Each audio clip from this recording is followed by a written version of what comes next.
hundreds of billions of dollars on Israel. Watch Anna Kasparian school Ben Shapiro on how Zionism crushed the American economy. Hold on, when you're talking about the government paying, you're talking about Social Security, Yes. Which is people's money? Well, it is. I just totally reject what you just said about how we're going bankrupt due to Social Security. Really, you don't think like the trillions of dollars we've spent on wars in the Middle East might have something to do with that? It is not even our remotely a national debt. percentage of what we spend on We're spending hundreds of billions of dollars on Israel. In this clip, you've got two Zionists blaming hardworking Americans for the nation's debt, and their solution is to raise the retirement age to 70.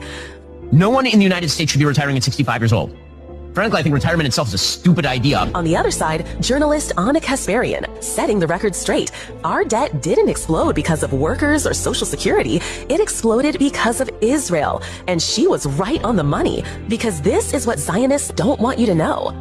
Social Security isn't a government handout, it's money you've earned. With every paycheck, a portion of your wages is set aside to secure your benefits later in life.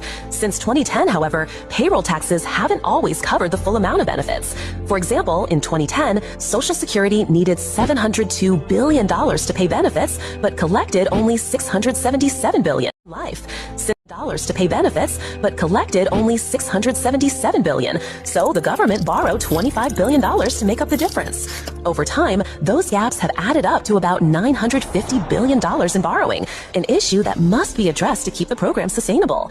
However, what Zionists don't want you to do is compare that $950 billion that the government borrowed to close the gap of Social Security to how much it borrowed to give or to fight on behalf of Israel. And we're not just talking about the $310 billion in direct military aid to Israel, but all the wars Israel pushed the U.S. to fight to get rid of its enemies in the Middle East. Iraq, Iran, and Libya are racing to develop nuclear weapons. Obviously, we'd like to see a regime change, at least I would, in Iran, just as I would like to see in Iraq. The first victory in Afghanistan makes the second victory in Iraq that much easier. The second victory in Iraq will make the third victory that much easier too. Brown University's Costs of War project estimates that America's wars on Israel's behalf have cost over $8 trillion.